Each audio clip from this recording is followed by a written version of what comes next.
오늘은 9월 8일 금요일입니다. 매일 예배 우리 하나님 앞에 기도함으로 나아갑니다. 기도할까요? 좋으신 하나님, 오늘도 우리들에게 선물로 하루를 주시니 감사합니다. 선물은 좋은 것입니다. 줄 때도 참 좋고 받을 땐 더 좋지요. 하나님 앞에 귀한 선물 오늘 하루를 받았사오니 이것이 저희들에게 기쁨이 되어줄 수 있도록 하루에 채워 넣는 우리의 삶의 모든 행적들이 하나님 앞에 영광이 되어지고 우리의 삶에 복이 되어지게 하여 주옵소서. 혹 놓치고 있는 부분은 없는지 다시 말씀을 통해 살피기를 원합니다. 하나님 앞에 나아가 예배할 때 우리가 아지도 못했던 놀라운 능력이 오늘 예배하는 우리 가족들 모두에게 임할 수 있도록 축복해 주시옵소서. 예수님의 이름으로 간절히 기도하옵나이다. 아멘. 함께 부를 찬송 주와 같이 되기를 이라고 하는 찬송입니다. 찬송가 454장입니다. 함께 찬송합니다.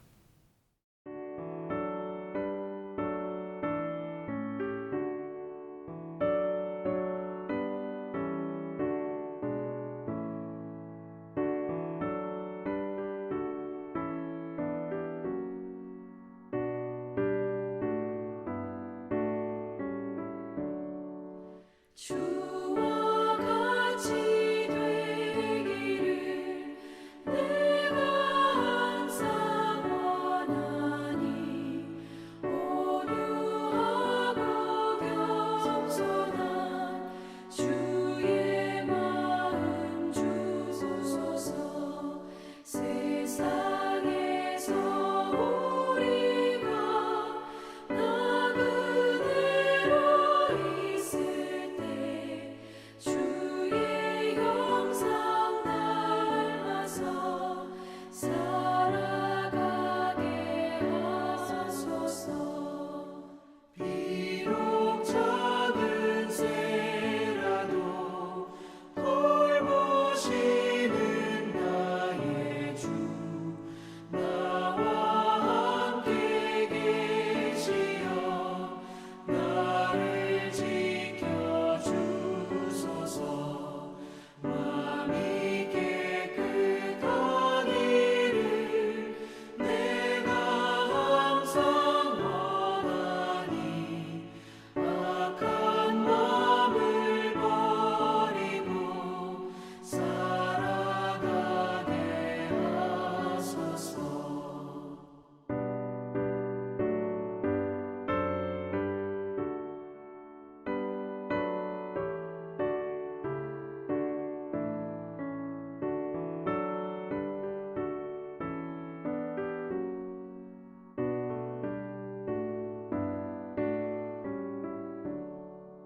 주와 같이 되기를 내가 항상 원하니 주님 뜻을 따라서 살아가게 하소서.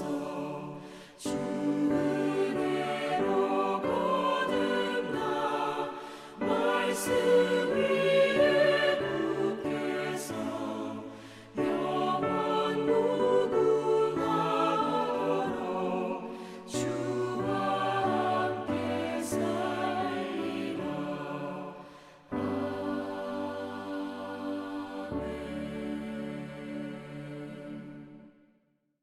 오늘 생각할 하나님의 말씀은 히브리서 5장 1절로 14절이에요. 히브리서 5장의 말씀입니다. 1절로 14절의 말씀. 우리 목소리를 맞추어서 그렇게 빠르지 않게 읽어도 괜찮을 것 같아요. 한번 1절부터 14절까지 함께 읽을까요? 대제사장마다 사람 가운데서 택한 자이므로 하나님께 속한 일에 하나님을 위하여 예물과 속죄하는 제사를 드리게 하나니 그가 무식하고 미혹된 자를 능히 용납할 수 있는 것은 자기도 연약에 휩싸여 있습니다. 그러므로 백성을 위하여 속죄제를 드림과 같이 또한 자신을 위하여도 드리는 것이 마땅하니라. 이 존귀는 아무도 스스로 취하지 못하고 오직 아론과 같이 하나님의 부르심을 받은 자라야 할 것이니라. 또한 이와 같이 그리스도께서 대제사장 되심도 스스로 영광을 취하심이 아니요 오직 말씀하시니가 그에게 이르시되 너는 내 아들이니 내가 오늘 너를 낳았다 하셨고 또한 이와 같이 다른 데서 말씀하시되 내가 영원히 멜기세덱의 반차를 따르는 제사장이라 하셨으니 그는 육체에 계실 때에 자기를 죽음에서 능히 구원하실 이에게 심한 통곡과 눈물로 간구와 소원을 올렸고 그의 경건하심으로 말미암아 들으심을 얻었느니라. 그가 아들이시면서도 받으신 고난으로 순종함을 배워서 온전하게 되셨은즉 자기에게 순종하는 모든 자에게 영원한 구원의 근원이 되시고 하나님께 멜기세덱의 반차를 따른 대제사장이라 칭하심을 받으셨느니라. 멜기세덱에 관하여는 우리가 할 말이 많으나 너희가 듣는 것이 두나무로 설명하기가 어려우니라. 때가 오래되었으므로 너희가 마땅히 선생이 되었을 터인데 너희가 다시 하나님의 말씀의 초보에 대하여 누구에게서 가르침을 받아야 할 처지이니 단단한 음식은 못 먹고 젖이나 먹어야 할 자가 되었도다. 이는 젖을 먹는 자마다 어린아이니 의의 말씀을 경험하지 못한 자요. 단단한 음식은 장성한 자의 것이니 그들은 지각을 사용함으로 연단을 받아 선악을 분별하는 자들이니라. 아멘. 오늘 말씀도 쉽지를 않습니다. 말씀 한 구절 한 구절을 해설하려고 하면 여러분에게 드려야 하는 매일 예배 시간들을 훌쩍 넘어갈 것 같은데요. 언젠가 성경 공부 시간에 우리 히브리서 5장의 말씀들을 좀 차근히 살펴봤으면 좋겠고요. 오늘 여러분이 하루를 살아가며 기억할 만한 말씀은 어떤 것일까? 저는 8절 9절만 한번 붙들고 살아보시면 어떤가 그런 생각이 들어요. 8절 9절의 말씀을 다시 읽습니다. 그가 아들이시면서도 받으신 고난으로 순종함을 배워서 온전하게 되셨은즉 자기에게 순종하는 모든 자에게 영원한 구원의 근원이 되셨다라고 하셨습니다. 자꾸만 인생을 살아가면서 실망스러워지지요. 고난이 있어서 그래요. 우리는 정말 자주 고통스러운 상황을 만납니다. 병이 들어서 고통스럽고 생각한 대로 문제가 풀리지 않아서 고통스럽고 또 생각지도 않았던 어려움들이 우리 삶에 엄습해서 고통스럽습니다. 무엇인가 결핍되어졌을 때 고통스럽기도 하죠. 기대했는데 기대만큼 누군가가 내게 관심을 보여주지 않을 때 이것도 부족함이죠. 그럴 때 참 속상합니다. 물질도 그렇잖아요. 물질을 좀 넉넉하게 주시면 내가 나 좋은 데 쓰지 않고 거룩한 곳에 쓸 텐데 그런데 왜 우리의 삶에 이렇게 늘 부족함이 있는지 모르겠어요. 이런 고난의 시간들을 지나가면 자꾸만 실망이 됩니다. 걸음이 절름거려지고요. 조금 시간이 지나면 어떤 때는 솔직하게 말해보십시다. 하나님을 원망하기도 하죠. 더군다나 거룩하게 살려고 애를 쓰는데 어려움을 당하면 더 속이 상해요. 그러면 그때는 하나님을 더 많이 원망하게 됩니다. 하나님, 제가 욕심을 부리지 않으려고 했더니 더 가난해졌어요. 이런 거죠. 하나님, 제가 다른 사람에게 다 양보를 했더니 고맙습니다. 당신 참 잘했습니다. 이런 얘기를 듣는 게 아니라 사람들이 저를 바보라고 생각해요. 이런 거죠. 어떤 때에는 죄악된 세상에 치여서 여러분이 희생을 당할 때도 있습니다. 누군가에게 모함을 당할 때도 있고요. 거짓된 말들에 마음을 빼앗겨서 그만 큰 낭패를 당하시는 세상 말로 말하면 사기를 당한다고 할까요? 그런 경우도 있죠. 그럴 때는 우리 마음이 얼마나 더 많이 무너지는지 모릅니다. 여러분, 그럴 때 기대할 말씀으로 오늘 본문의 말씀이 우리에게 있는 것 같아요. 8절의 말씀에 그가 아들이시면서도 받으신 고난으로 순종함을 배우셨다고 했습니다. 그 예수님이시죠? 여러분 저 다 알고 있는 바와 같이 예수님은 하나님의 아들이시잖아요.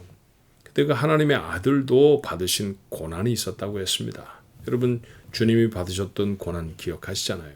주님 부잣집 아들 아니셨습니다. 30살까지는 아마도 목수로 사셨을걸요. 그렇게 그는 물질적인 어려움 속에 사셨습니다. 여우도 굴이 있는데 난 집이 없다. 그런 말씀하셨던 것도 기억하시나요? 사람들이 예수님에게 정말 많이 받았죠. 사랑을 받고 능력 베푸심을 받습니다. 근데 돌아오는 것은 예수님 감사합니다. 아주 없었던 것은 아닙니다만 그것보다는 비난이 훨씬 더 많았어요.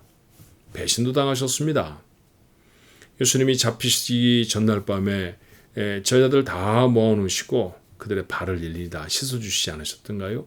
그 중에 가룟 유다가 빠졌다는 성경을 읽어보신 적이 있습니까? 유다도 예수님의 부드럽고 따뜻한 손을 경험했을 것입니다.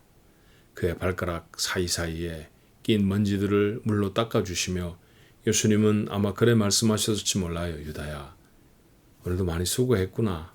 어휴, 발에 먼지가 많은 것 보니까 많이 걸어다녔던 모양이지. 그렇게 말이죠. 그런데 유다는 그 시간을 지나 곧장 달려나가 예수님을 고발합니다. 그리고 예수님이 결국에 십자가에 달리도록 체포되게 하지요. 가장 가까운 사람에게 배신을 당하였어요. 침뱉음도 당하셨습니다. 재판정에 섰을 때 예수님을 향해서 침을 뱉었던 사람도 있었고요. 주먹질을 했던 사람도 있었답니다. 여러분, 누구에게 우린 주먹질을 당하며 살지는 않잖아요. 그런데 그런 일들을 당했다니요.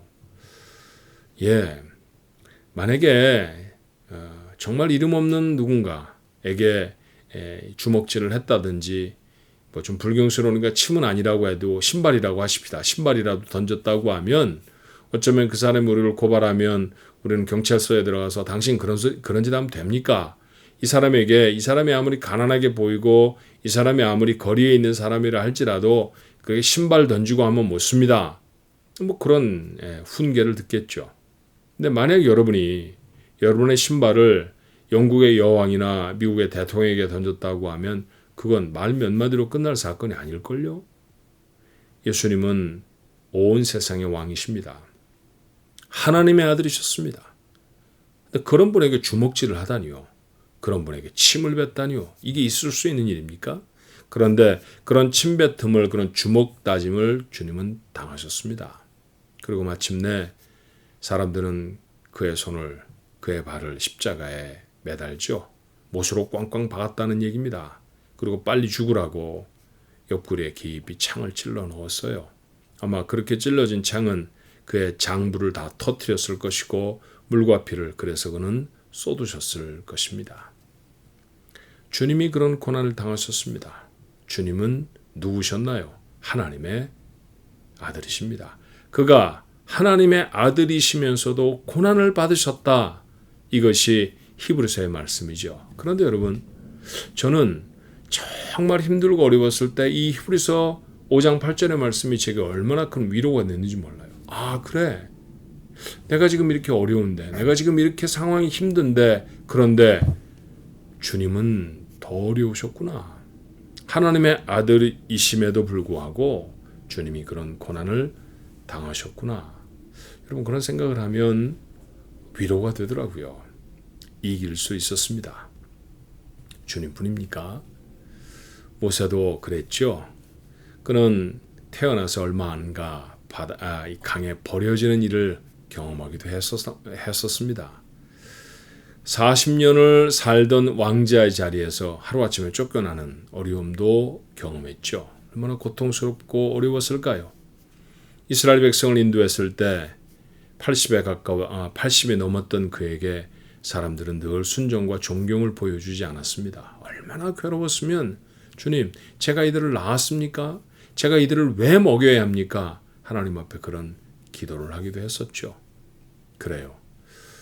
많은 선지자들은 거룩하고 온전한 삶을 살아갔습니다만 어떤 이는 거리의 여자에 다름이 없는 그런 여인을 아내로 얻기도 해야 했고요. 어떤 이는 짐승의 분뇨로 떡을 구워 먹어야 하는 그런 비참한 삶을 살아가야 하기도 했었습니다. 예수님뿐만 아니라 정말로 많은 사람들이 이런 고통과 어려움을 당합니다. 그러니 우리가 고난을 당하는 것 당연한 일입니다. 당할 수 있습니다. 어떻게 나한테 이런 일이 일어나는 거야? 라고 말하지 않아야 합니다. 주님도 그런 고난을 당하셨다고 하면 그러면 나는 당연히 더 고난을 당할 수 있죠. 근데 여러분, 이 고난에는 숨겨진 하나님의 목적이 있다고 했어요. 오늘 8절의 말씀해 보니까 아들이시면서도 고난을 받으신 까닭이 무엇인가요? 순종함을 배워서 온전케 되셨으니 어려워도 말씀에 순종하셨다는 얘기죠. 하나님의 거룩한 말씀에 순종하고 하나님의 거룩한 뜻에 복종하는 삶을 살아가셨다는 얘기입니다. 그러면 9절에 말씀한 것처럼 온전하게 됩니다. 온전함을 이룹니다. 인생을 살아가며 피하고 싶은 고난들을 우리가 종종 경험하지만 그런데 가만히 생각해 보면 그 고난이 아니라고 하면 우리 인생의 믿음의 성숙은 절대로 이룰 수가 없습니다. 고통스럽고 어려운 시간을 지나가시죠. 낫지 않는 것 같은 병, 해결되지 않는 것 같은 문제, 변하지 않을 것 같은 사람 함께 계시나요? 예. 어쩌면 그 과정을 통해 하나님은 우리에게 순종을 가르치시는지 모릅니다. 그래도 이를 꼭 깨물고 하나님의 말씀에 순종해 보십시다. 말씀을 벗어나지 말고요. 주님도 고난을 당하셨는데 모세도 고난을 당했는데 다윗도 고통 속에 있었는데 그런 생각을 하며 고난을 한번 건너가 보면 어떨까요? 예, 그렇게 우리 고난의 강을 한번 서로서로 손을 붙들고 건너가 보십시다. 그렇게 건너가면 그렇게 말씀에 순종하면 그러면 우리의 삶이 온전해집니다. 하나님 앞에 구비되고 온전한 인생으로 살아나게 되는 것이죠. 오늘 한날을 살면서도 고단하고 힘든 일들이 닥칠 때 주님을 기억할 수 있게 되기를 바랍니다. 고난당하신 주님. 그러나 그 고난 속에서도 말씀에 순종하심으로 온전하심을 이루셨던 바로 그 주님. 그 주님이 우리의 삶에 가장 중요한 모델이 되었으면 좋겠어요.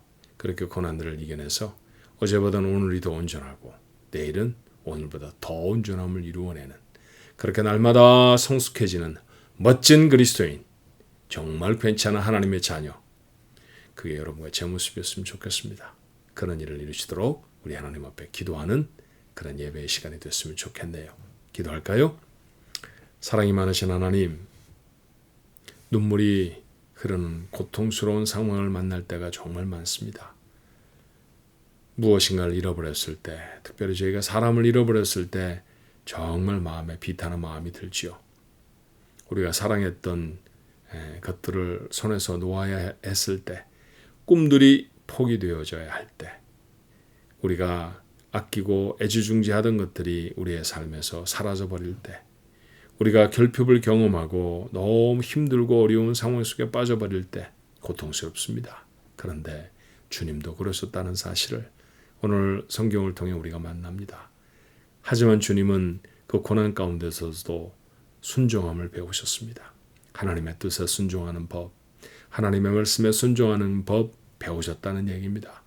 배우셨다는 얘기는 우리에게 교훈을 주기 위하여서 히브리서가 사용하고 있는 용어일 것입니다. 주님은 처음부터 그렇게 순종하시는 분으로 세상에 오셨죠. 저희는 주님의 순종에서 배웁니다. 고통스럽고 어려운 환경이 닥칠지라도 말씀에서 벗어나지 않게 하시고 하나님의 말씀에 순종할 수 있는 저희들 되게 해 주옵소서. 그렇게 순종하면 어느 사이 우리를 온전케 하시는 하나님의 은혜를 만날 줄로 믿습니다. 그렇게 하나님 앞에 구비되어 온전한 자, 우리 가족들 모두의 모습이 되도록 하나님 도와주옵소서. 함께 하실 주님을 바라고 예수님의 이름으로 간절히 기도하옵나이다.